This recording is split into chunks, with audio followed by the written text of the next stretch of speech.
প্রিয় দর্শক, পৃথিবীর সবচেয়ে বড় কৃত্রিম মেরিনা হওয়ার পথে যে মেরিনা ছুটছে, দুবাই মেরিনা থেকে আপনাদের সকলকে স্বাগত জানাচ্ছি।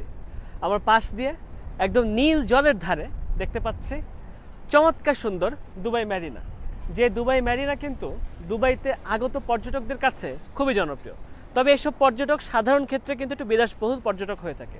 সাধারণত পশ্চিমা গোছের পর্যটকরা দুবাইয়ের ডাউনটাউনের থেকে মোটামুটি কাছে দুবাই মেরিনা ঘিরে কিন্তু থাকতে পছন্দ করে। আজকের এই ভিডিওতে আসেন আমরা রোদের এই চকচকে দুপুরে মেরিনার পরিবেশটা একটু বোঝার চেষ্টা করি, মেরিনা সম্পর্কে কিছু তথ্য জানার চেষ্টা করি। আসলে একটু সামনের দিকে যাই।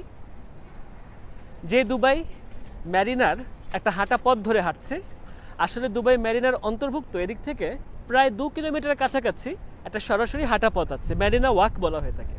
তার পাশাপাশি এখানে আসলে 8 কিলোমিটারের কাছাকাছি জলপ্রান্তরের ধার ঘেঁষে তৈরি করা কিন্তু হাঁটা পথ আছে, যে হাঁটা পথটা কিন্তু এভাবে করে ঘুরে ঘুরে চারপাশ দিয়ে কিন্তু ছড়াই ছিটাই আছে। আমি এখান থেকে দেখতে পাচ্ছি আকাশে উঠছে অসংখ্য প্যারাশুট।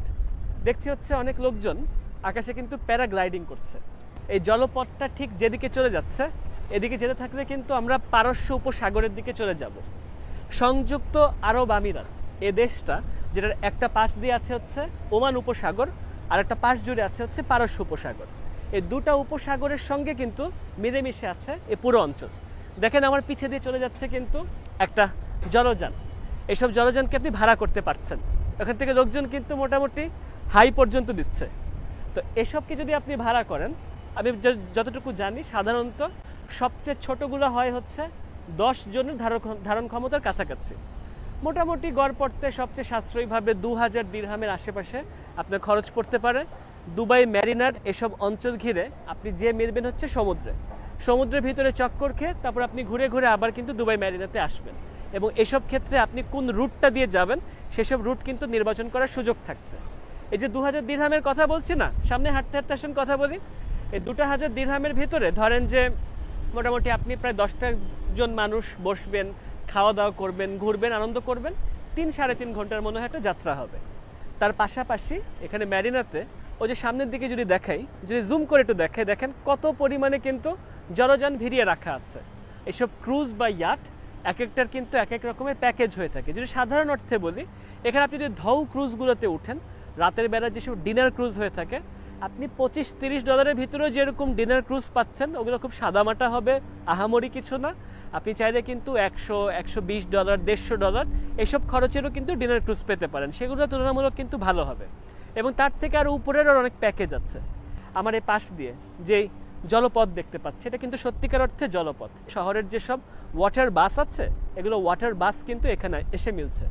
এই সব অঞ্চল ঘিরে এই যে এত যে বাসা বাড়ি, 50,000 থেকে 60,000-এর কাছাকাছি মানুষ থাকছে। তবে বলা হচ্ছে যে এখানে যখন একবার পুরো কাজটা শেষ হবে, তখন লাখখানিক মানুষের কিন্তু আবাস হবে এই মেরিনাটা। এই পুরো দুবাই মেরিনাটা কিন্তু আপনার প্রায় 25 একর জায়গা জুড়ে আছে। প্রচুর পরিমাণে বাতাস বইছে, আমাকে কিন্তু আমার ক্যাবটাকে সামলাতে হচ্ছে। প্রায় 25 একর জায়গা জুড়ে কিন্তু বর্তমান মেরিনাটা। এবং যে পানিটা আছে, সে পানিটা কিন্তু সরাসরি সমুদ্রের পানি। যেহেতু সমুদ্রের পানি বাধাহীনভাবে প্রবেশ করছে, এখানে যেটা হয় কি, মাঝে মধ্যে কিন্তু সমুদ্র থেকে সামুদ্রিক প্রাণী পর্যন্ত ঢুকে যায়। ওই সামনে দিয়ে আমি এখানে আসলে দূরে দেখতে পাচ্ছি ট্রাম যাচ্ছে। এই দুবাই মেরিনা ঘিরে ট্রাম, বাস, মেট্রো সব কিছুরই কিন্তু সংযোগ আছে। 2003 সাল নাগাদ প্রতিষ্ঠিত ছিল এই অঞ্চলটা। এমআর প্রপার্টিজ, দুবাইয়ের যে বিখ্যাত প্রপার্টি ডেভেলপমেন্ট গ্রুপ, তারাই কিন্তু এটার উন্নয়ন প্রকল্পে কাজ করছে। এবং এটার যে বর্তমানে ফেজ 1-এর কাজ শেষ হচ্ছে, যেটা বলছি 25 একর জায়গা জুড়ে আছে, ফেজ 2 বা পরবর্তী ফেজগুলো হলে এটা আরও অনেক বড় একটা অঞ্চলে রূপান্তর হবে। এটা হচ্ছে ক্যানাডার ভ্যাঙ্কুভারে অবস্থিত একটা মেরিনাকে দেখে তারা আদলে অনুপ্রাণিত হয়ে এটাকে কিন্তু তৈরি করা হয়েছিল। রেস্তোরাঁ আছে, ক্যাফেটেরিয়া আছে, আপনি এখানে খাওয়া দাওয়া করেন, আনন্দ করেন, সব রকমের বিভিন্ন সুব্যবস্থা আছে। এবং এখান থেকে পাম জুমেরাটা কিন্তু অনেক কাছে, আপনি এখান থেকে রওনা দিলে পাম জুমেরা খুব সহজে পৌঁছাতে পারবেন। তো দুবাইতে যে আসবেন, দুবাইতে ঘোরাফেরা করবেন, গাড়ি নিয়ে চলেন বা যেভাবে করে চলেন, আপনার দুবাই ভ্রমণের সঙ্গী করতে পারেন আমাদের আয়োজক প্রতিষ্ঠান ট্রাভেল আর্কিটেক্টকে, যাদের সঙ্গে আমি দুবাইতে ঘুরে দেখছি। তাদের সঙ্গে যোগাযোগের তথ্য ডেসক্রিপশন বা কমেন্ট বক্সে দিয়ে রাখছি। এবং নিশ্চয়ই আশা করছি এই দুবাই মেরিনা চকচকি রোদেলা দিনে এই দুবাই মেরিনাকে দেখে আপনাদের কাছে ভালো লেগেছে। তো যদি ভালো লেগে থাকে তাহলে পরবর্তী ভিডিওর অপেক্ষায় থাকবেন। সবাই ভালো থাকবেন, সুস্থ থাকবেন। সবাইকে ধন্যবাদ।